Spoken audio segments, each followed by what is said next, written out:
नमस्कार, एक बार फिर आपका स्वागत है अपनी न्यूज के इवनिंग बुलेटिन में। और चर्चा करेंगे हरियाणा और सिरसा की राजनीतिक खबरों से शुरुआत करेंगे। और सबसे पहले बात कर लेते हैं, हरियाणा में नई सरकार बनने जा रही है। बीजेपी की तीसरी बार सरकार बनने जा रही है और इसको लेकर कार्यवाहक मुख्यमंत्री नायब सैनी ने आज दिल्ली में देश के प्रधानमंत्री और उनके अलावा चुनाव प्रभारी केंद्रीय मंत्री धर्मेंद्र प्रधान, बीजेपी के चुनाव प्रभारी है, उनसे मुलाकात की है।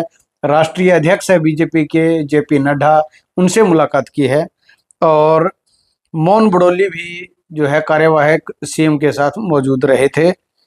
सैनी ने कहा कि नए मुख्यमंत्री और शपथ ग्रहण के बारे में संसदीय बोर्ड तय करेगा, लेकिन इससे पहले जो सूचना आ रही है वो ये है कि हरियाणा के अंदर नई सरकार का गठन दशहरे के बाद में होगा।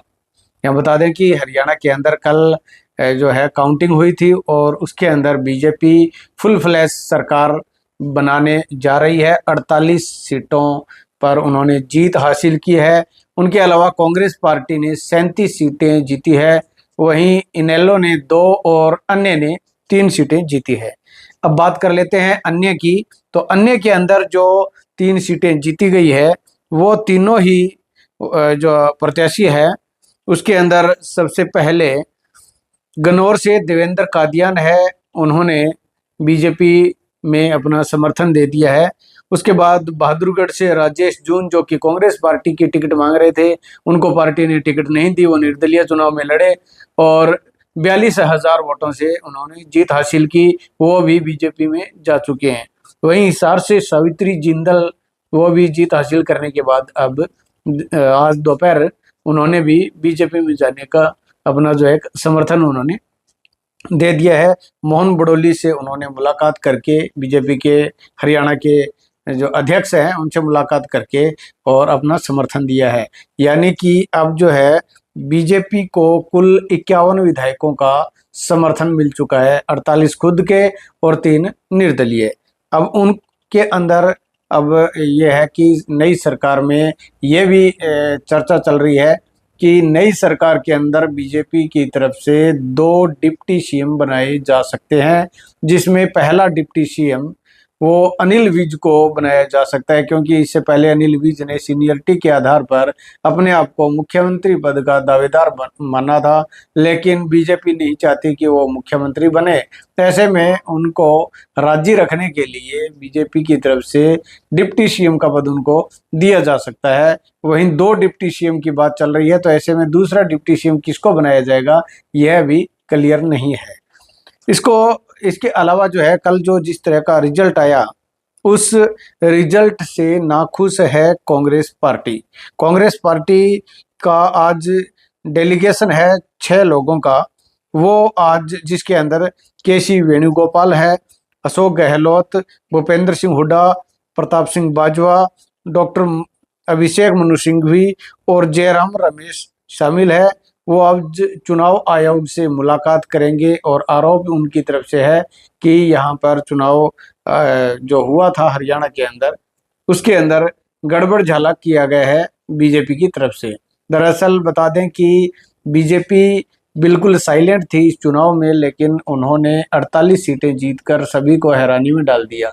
इससे पहले चुनाव होने के जस्ट बाद में जो एग्जिट पोल आए उसमें भी कांग्रेस पार्टी को 60 से ज़्यादा सीटें दिखाई जा रही थी, लेकिन वो 37 सीटों पर सिमट कर रह गई है। तो ऐसे में कांग्रेस का कहना है कि हालांकि राहुल गांधी का भी बयान आया है कि वो कह रहे हैं कि हम हरियाणा के अप्रत्याशित नतीजे का विश्लेषण कर रहे हैं और चुनाव आयोग को अवगत करवाएंगे विधानसभा क्षेत्र से जो जो शिकायतें उनको मिली है उसकी वो जो है विधानसभा चुनाव के अंदर जो थी वो चुनाव आयोग को शिकायतें दर्ज करवाएंगे।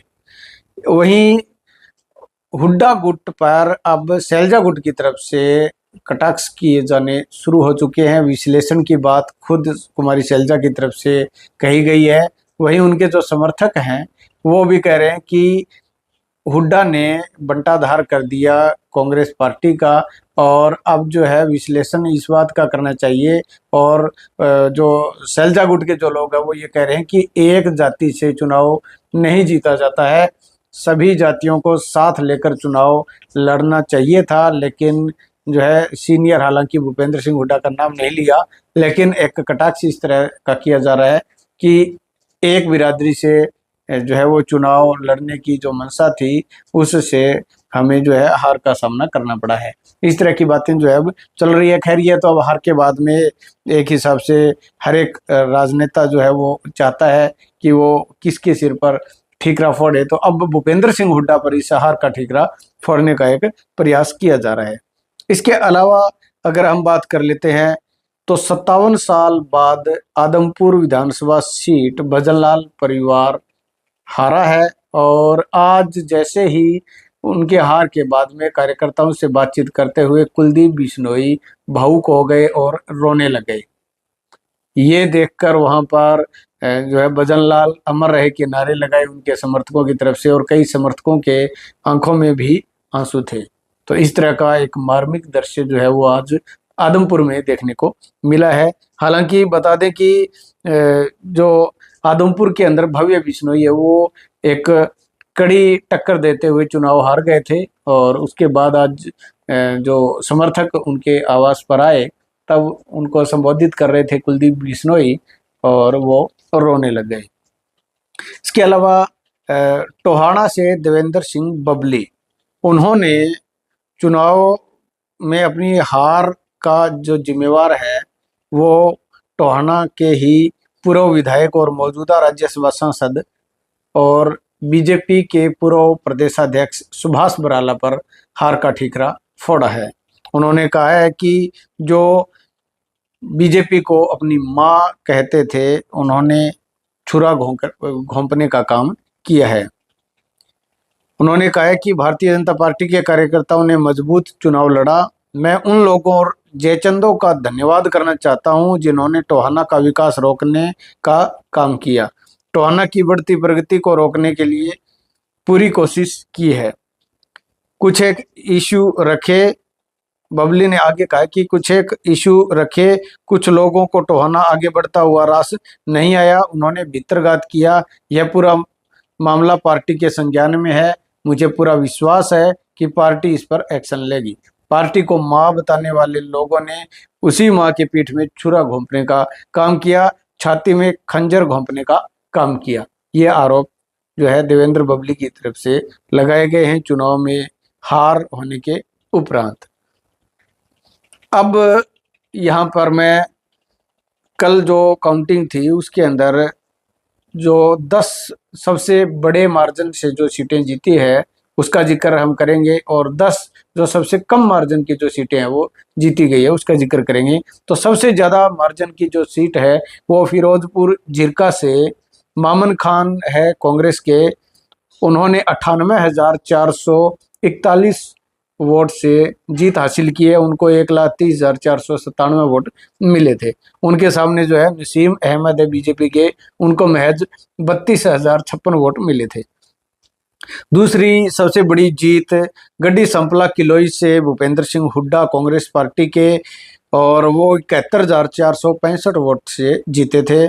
तीसरी जो सीट है वो बादशाहपुर से बीजेपी जीती है, राव नरबीर सिंह है वो 60,705 वोटों से जीते थे। चौथी सबसे बड़ी जीत वो आफ्ताब अहमद नू विधानसभा से 46,963 वोटों से वो जीते थे। पांचवी जो बड़ी जीत है वो पटौदी से है, शेड्यूल कास्ट के अंदर ये रिजर्व सीट थी। बिमला चौधरी है वो 46,530 वोटों से जीते हैं और बीजेपी के हैं ये। और ये जो है बड़ी जीत जो है हम बता रहे हैं 5 सबसे बड़ी जीत।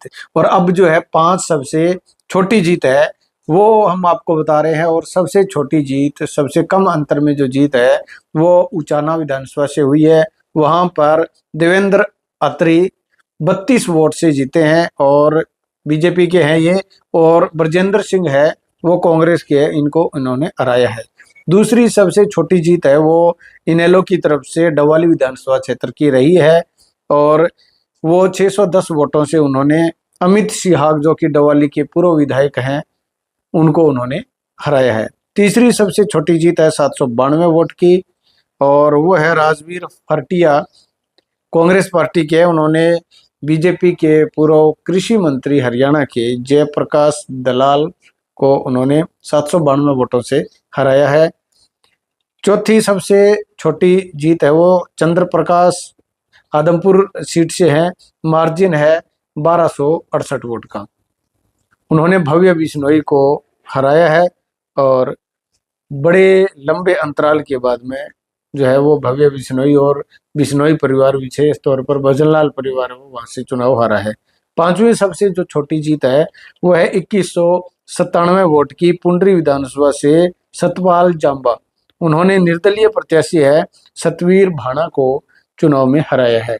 और यहाँ बता दें कि पुंडरी विधानसभा में इससे पहले 6 चुनाव वो निर्दलीय प्रत्याशी ही जीते आ रहे थे, लेकिन इस बार जो है बीजेपी ने चुनाव जीता है।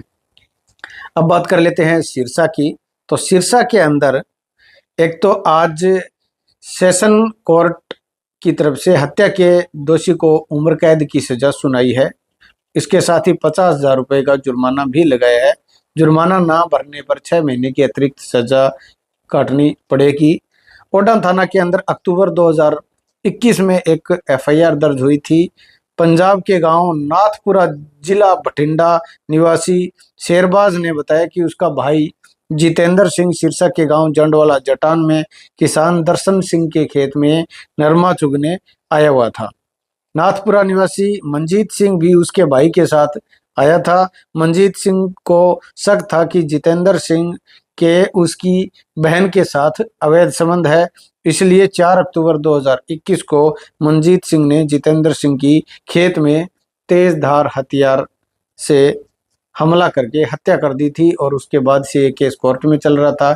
और आज सिरसा के सेशन कोर्ट ने हत्या के आरोप में उम्र कैद की सजा सुनाई गई है।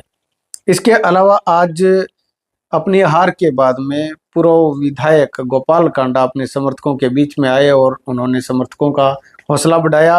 गोपाल कांडा के साथ भाजपा के कई नेता भी थे।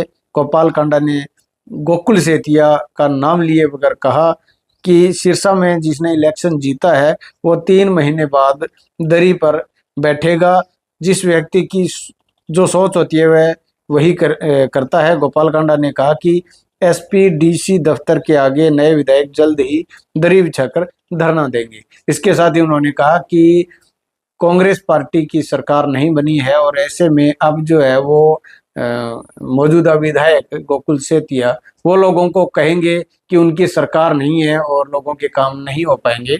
तो इस तरह से जो है वो लोगों को अपनी भूल का आभास भी होगा। उन्होंने यह भी कहा कि सुबह सुबह उनके पास गांव से काफ़ी लोग आए और उन्होंने कहा कि उनसे भारी भूल हो गई है, वो बहकावे में आ गए थे और अपनी गलती का वो प्रायश्चित कर रहे हैं। वहीं उन्होंने कहा कि साल 6 महीने बाद देखना कि सिरसा का क्या हाल यह जो मौजूदा विधायक है वो कर देगा। इस तरह के आरोप हालांकि गोकुल सेतिया पर लगाए गए हैं। हालांकि चलो ये तो एक राजनीतिक प्रक्रिया है, इसमें अपने समर्थकों का हौसला बढ़ाना भी जरूरी होता है। वहीं अभय सिंह चौटाला जो है हार चुके हैं चुनाव, और उसके बाद में आज उन्होंने अपने सोशल मीडिया प्लेटफॉर्म पर जो है अपने पुत्र और छोटे भाई, चचेरे भाई है वो आदित्य चौटाला जो कि डवाली से विधायक चुने गए हैं, वहीं उनके जो सुपुत्र हैं वो अर्जुन चौटाला वो रानिया से विधायक बने हैं इनेलो पार्टी से। तो उनका जो है उनके लिए उनका धन्यवाद जनता का किया है। खुद की जो एलनाबाद के संबंध में उन्होंने अभी तक कुछ भी नहीं कहा है। हालांकि उनके जो समर्थक है वो गए थे उनके पास और जो है हार का विश्लेषण करने की बात समर्थकों को जरूर बोली थी, लेकिन पब्लिकली ऐसा कोई भी बयान उनकी तरफ से नहीं आया है। वहीं दूसरी तरफ कल जीतने के बाद में एलनाबाद विधानसभा क्षेत्र से जो विधायक बने हैं भरत सिंह बेनीवाल, वो अपने पैतृक गांव में पहुंचे, उनका ढोल नगाड़ों से भव्य स्वागत किया गया था। इसके साथ ही वो गांव के एक जो है धार्मिक स्थल है वहां पर भी माथा टेका, उसके बाद में वो अपने पैतृक घर में वो पहुंचे थे। तो इस दौरान काफ़ी सैकड़ों की संख्या में जो समर्थक है वो ढोल नगाड़े आतिशबाजी चलाते हुए उनके साथ रहे थे। तो ये आज के मुख्य बड़े बड़े जो घटनाक्रम है वो हमने आप तक पहुंचाए हैं। आपको हमारा ये इवनिंग बुलेटिन किस तरह का लग रहा है, कमेंट करके जरूर बताएं। आपका बहुत बहुत धन्यवाद।